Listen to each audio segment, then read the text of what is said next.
Hi guys, welcome back. It's Caden with Crypto Now or Never. Today I'm going to be covering some very bullish Kaspa news. And at the end of the video, I'm going to be giving a price prediction. None of this is financial advice. Let's get into it. I have a dream, that's all I need. I'll make it happen with some work and belief.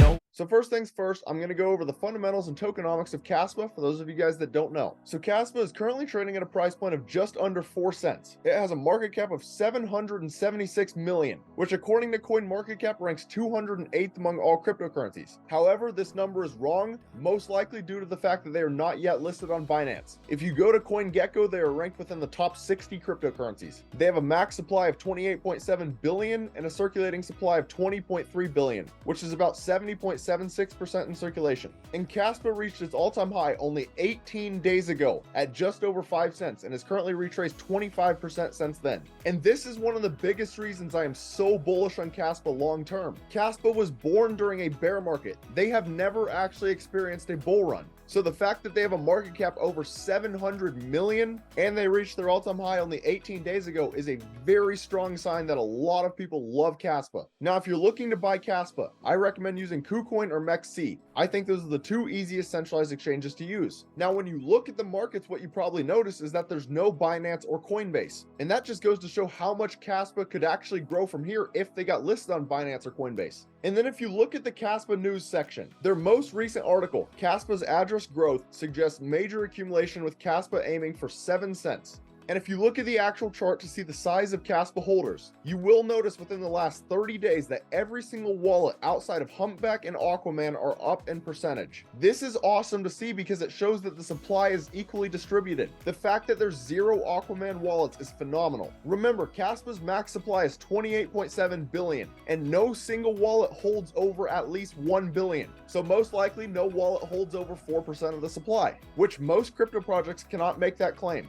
Now, what is Kaspa? Kaspa is a proof-of-work cryptocurrency which implements the GhostDAG protocol. Unlike traditional blockchains, GhostDAG does not orphan blocks created in parallel, rather allows them to coexist and orders them in consensus. The Kaspa blockchain is actually a block DAG. Now, the number one thing I want you to understand from this is that they run on proof-of-work. Most Layer 1 projects these days run on the proof-of-stake consensus mechanism, where a validator's probability to confirm the next block is directly correlated to how many tokens they have staked, always making those projects more centralized. The rich are always going to have more power and more control, whereas proof of work, it's always been thought that it's more decentralized. However, the issue is no one thought you could scale proof of work. However, due to Kaspa implementing the GhostDAG protocol, they have supposedly found a way to scale, which theoretically would make them the first ever blockchain to solve the blockchain trilemma of scalability, decentralization, and security. So essentially, Kaspa is what Bitcoin was meant to be, a peer-to-peer electronic cash system. So basically, Kaspa is digital silver, whereas Bitcoin is digital gold. And if you look back in history, silver has always been a better form of currency. Yes, gold has always been more scarce. It's always been more valuable, just like Bitcoin. Bitcoin has a max supply of only 21 million, so it works perfectly as a store of value. However, nobody is incentivized to spend their Bitcoin. Everyone just wants to hold on to it. Kaspa, similar to silver, is a lot more abundant, which often works better as a currency.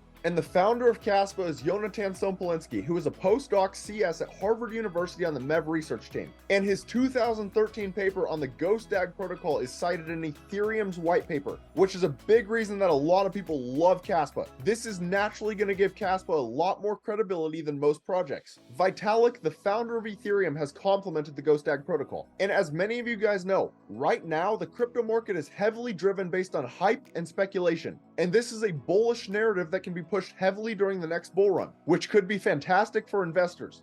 And now we'll get into a little bit of technical analysis. So this is Kaspa on the daily time frame. Now, in my last video, I drew Kaspa in a falling wedge, which I said break up 68% of the time. Since then, it had started to break up and then it came back down. However, if you did take that trade, you could have made about 12% gains in 5 days. Now, I understand in cryptocurrency that might not sound like a lot, but keep in mind, the average return on the stock market is 10% in a year. So you would have made in 5 to 6 days what the stock market makes in a year. That's pretty phenomenal. And if you enjoy making gains in the crypto market, please do me a favor and hit that like and subscribe button. I'm going to continue calling out projects that I believe could be profitable, so stay tuned. Now, as for what I'm seeing right now, the stochastics and the RSI are both getting a little bit oversold. And then if you look at price action, it swings from a lower low to a higher low. If you look at the RSI, it swings from a higher low to a lower low. That is Class A bullish divergence. All three of those indicators typically suggest a local bottom has been reached. Now, a potential scenario is that price action continues to drop down to that 0.035 level, where it then could potentially make a double or even a triple bottom, where then a potential W pattern could form and it would have a measured move up to that 5-cent level, which could also potentially create a double top, so be careful. But overall, Caspa looks pretty bullish right now in my opinion. But keep in mind, Caspa and most other crypto projects right now are tied to Bitcoin. If Bitcoin rises, most will rise. If Bitcoin falls, most will fall. That being said, I want to take a look at Bitcoin's daily time frame. So not a whole lot has changed since my last video. You'll probably notice that August 17th, we had a massive red candle that caused Bitcoin to drop from 29K all the way down to 26K. And it's crazy because, as many of you guys know, I've been calling for a drop for a long time now. The reason for that is because if you look at the moving averages, the 21-day broke beneath the 50-day moving average, which created a death cross. And I would go back in Bitcoin's history and I would show when we would have a death cross, we would drop majorly. Death cross again, massive drop. Death cross again, another drop. Death cross, we dropped, and the one prior to this, we had a death cross and we dropped from 29K down to 24K. So whether or not this death cross was technical analysis being technical analysis, or if it was due to SpaceX liquidating their Bitcoin, who knows? But the point is, we still dropped. Now, as for what I'm seeing on Bitcoin, the stochastics and the RSI are both extremely oversold. And similar to Caspa, we have two major divergences. So if you look at price action, it swings from a lower low to a higher low. And same thing, lower low to higher low. If you look at the RSI, it swings from a higher low to a lower low, and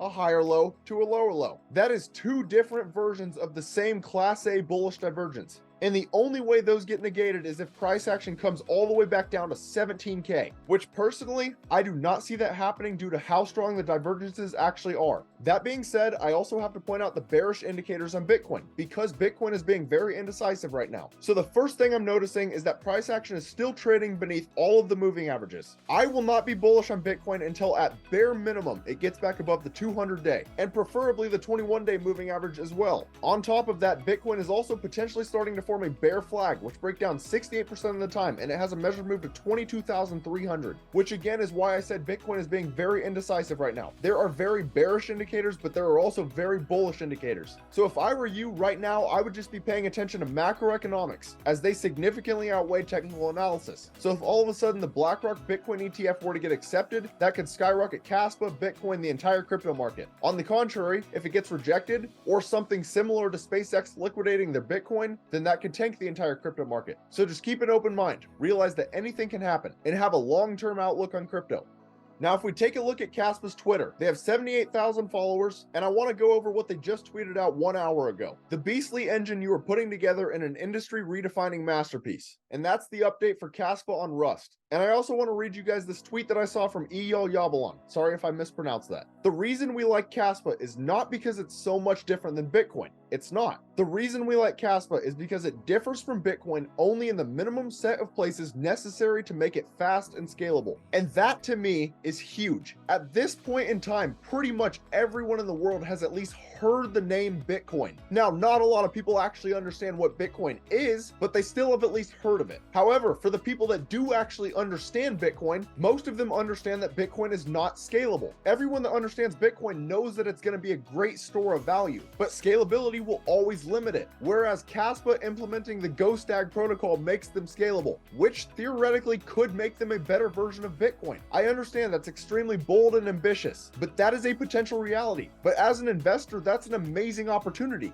And now the last thing I want you guys to see before my Kaspa price prediction is Larry Fink talking about Bitcoin over the years. And in case you guys don't know who Larry Fink is, he is the CEO of BlackRock. And right now, BlackRock is at the center of all crypto attention. If you guys haven't heard, they have filed for a BlackRock Bitcoin ETF, which I have discussed many times could be enormous for the crypto space. It would make it significantly easier for the average person to actually get into cryptocurrency, especially the older generations who have most of the money. And I have went on record many different times saying that I believe this could potentially be a catalyst that could start an early bull market. That's how big I think this could be. So anyways, I just want you guys to see how the sentiment of crypto has changed over the years. So this starts out out in 2018. When I think about most of these cryptocurrencies, it just identifies how much money laundering there is being done in the world. Is it true that you're building out a cryptocurrency capability? No. Don't your clients want crypto exposure? No, I don't believe any client has sought out crypto exposure. Really? Yes. I'm encouraged by how many people are focusing on it. I'm encouraged about the narrative, but I don't believe we should think about crypto as a substitute of currency. But I am fascinated by it as an asset class. Specifically on Bitcoin, we're a believer in digitization of products. And we do believe it could revolutionize finance. It's digitizing gold in many ways as a hedge against inflation, a hedge against the devaluation of your currency. Bitcoin is an international asset. And so Oh, how times have changed. Keep in mind, BlackRock is one of the most powerful entities in the world. They are in charge of almost $10 trillion of funds, as they are the world's largest asset manager. And the CEO of BlackRock just said that crypto could potentially be the future of finance. For any of you guys that doubt crypto, this should be proof that crypto is not going anywhere.